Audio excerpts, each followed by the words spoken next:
విశాఖ ఉక్కు పరిశ్రమ పరిరక్షణ కోసం అఖిలపక్ష కార్మిక సంఘాల ఆధ్వర్యంలో పెద్ద ఎత్తున నిరసన ర్యాలీని నిర్వహిస్తున్నాయి కార్మిక సంఘాలన్నీ కూడా. మనం చూడొచ్చు విజువల్స్ లో జగదాంబ జంక్షన్ నుంచి పెద్ద ఎత్తున కలెక్టరేట్ వరకు కార్మిక సంఘాల నేతలతో పాటు కార్మికులంతా తరలి వస్తున్నటువంటి విజువల్స్ ని చూడొచ్చు. మొత్తంగా స్టీల్ ప్లాంట్ పరిరక్షణ, అలాగే స్టీల్ ప్లాంట్ లో తాజాగా నెలకొన్నటువంటి పరిణామాలకు నిరసనగా వీరంతా కూడా ఆందోళన బాట పట్టినటువంటి పరిస్థితి ఉంది. తక్షణమే ఈఓఐలను రద్దు చేయాలని కలెక్టరేట్ వరకు భారీ నిరసన ర్యాలీని నిర్వహించారు. ప్రస్తుతం జగదాంబ నుంచి ర్యాలీ కలెక్టరేట్ కు చేరుకుంది. మనతో పాటు కార్మిక సంఘాల నేతలు ఉన్నారు, మాట్లాడదాం. సార్, ఏ విధంగా చూడాలి? ఈఓఐలు ఇవ్వడం కానీ, కార్మికుల తొలగింపు కానీ ప్రభుత్వం కాపాడుతామని చెబుతూనే ప్రైవేటీకరణ దిశగా వేగంగా అడుగులు వేస్తుంది. ఏ విధంగా నరేంద్ర మోడీ ప్రభుత్వం 100% విశాఖపట్నం స్టీల్ ప్లాంట్ ని స్ట్రాటజిక్ సేల్ పేరుతో అమ్మాలని ప్రయత్నం చేస్తుంది.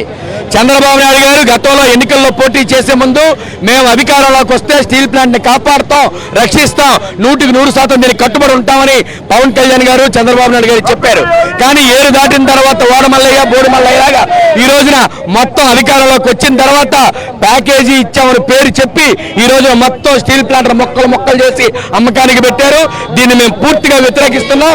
ఈఓఐని వెంటనే రద్దు చేయాలి. అలాగే తక్షణమే తొలగించిన కార్మికుల్ని విధుల్లోకి తీసుకోవాలి. స్టీల్ ప్లాంట్ కు సొంత గనులు కేటాయించాలని మేము ఉద్యమం చేస్తున్నాం. రేపు 11వ తారీఖు తర్వాత మా ఉద్యమాన్ని మరింత ఉధృతం చేస్తామని హెచ్చరిక చేస్తా ఉన్నాం. సార్, మీరు చెప్పండి, ప్రభుత్వం దిగి రాకపోతే ఏం చేయబోతున్నారు? ఉద్యమ కార్యాచరణ ప్రభుత్వం ఖచ్చితంగా దిగి రావాలా. ఎందువల్లంటే గతంలో ఈ యొక్క ప్రైవేటీకరణ నిర్ణయం వచ్చిన కార్మిక సంఘాలని సమైక్యంగా పోరాటం చేసే మా కోరిక మేరకు ఆనాటి ప్రభుత్వం వైఎస్ఆర్ కాంగ్రెస్ జగన్మోహన్ రెడ్డి గారు అసెంబ్లీలో తీర్మానం చేసి కూడా పంపించడం జరిగింది. ఆ తీర్మానాన్ని కూడా గౌరవించకుండా ఆంధ్రప్రదేశ్ ప్రజల తాలూకు మనోభావాలను పూర్తిగా దెబ్బకొట్టి ఆంధ్రప్రదేశ్ విభజన తర్వాత ఏకైక పెద్ద పరిశ్రమ సముద్ర తీరాల ఏకైక స్టీల్ ప్లాంట్, దీన్ని దశల వారీగా చిన్న చిన్న డిపార్ట్మెంట్ల ఆపరేషన్ వర్క్స్ కూడా ఈఓఏ పేరుతో ప్రైవేటీకరణ చేయాలని ఆలోచన చేస్తున్నారు. ఆ ప్రైవేటీకరణ నిర్ణయాన్ని వెనక్కి తీసుకోవాలి. వచ్చే వరకు కూడా పెద్ద ఎత్తున పోరాటం జరుగుతుంది. దీనికి పెద్ద త్వరలోనే కార్యాచరణ పథకం రూపొందించి రాష్ట్ర వ్యాప్తంగా ఆందోళన చేపట్టి అవసరం అనుకుంటే అన్ని కార్యక్రమాలు బంధులు కానీ స్తంభాలు కానీ ఇటువంటి కార్యక్రమాలు కూడా జరుగుతాయని తెలియజేస్తున్నారు. మీరు చెప్పండి, ఉక్కు కార్మికులకు జీతాలు కూడా ఇవ్వకపోయినా స్థానిక ప్రజాప్రతినిధులు ఎవరూ మాట్లాడటం లేదు, ఈఓఐలకు పూర్తిగా సహకరిస్తా ఉన్నారు. ఏ విధంగా?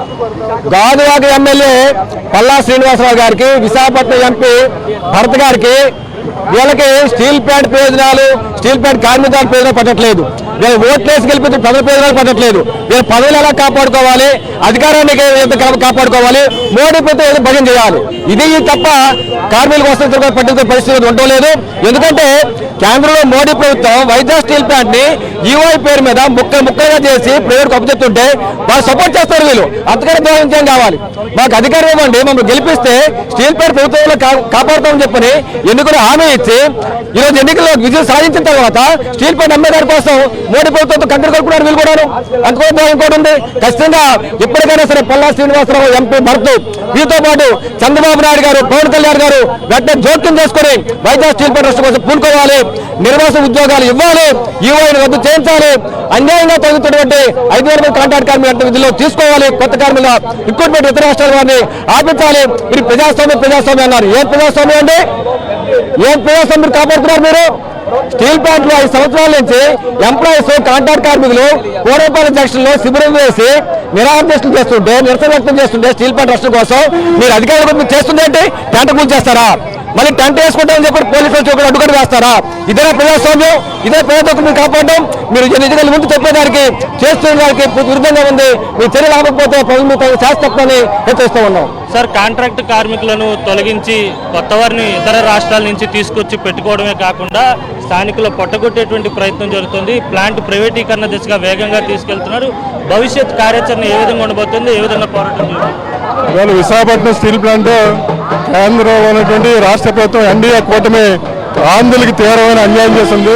ఎన్నికల ముందు విశాఖపట్నం స్టీల్ ప్లాంట్ ని మేము సొంత గనులు ఇస్తాం, దీన్ని సెయిల్లో విలీనం చేస్తా ఉన్నారు. కానీ ఇవాళ 5,000 మంది కాంట్రాక్ట్ కార్మికుల్ని, 2,000 మంది పర్మనెంట్ ఎంప్లాయీస్ ని ఉపసంహరించేసి ఇతర రాష్ట్రాలను తీసుకున్నారు. ఇది ఇతర రాష్ట్రాలను తీసుకొస్తే 85లోని ఏ రకమైనటువంటి ఇతర రాష్ట్రాలందరినీ కూడా తగిలేవలసిన పరిస్థితి వచ్చింది. అటువంటి ప్రాంతీయ భేదాలు కూడా వచ్చే కాలంలోనే వస్తాయి.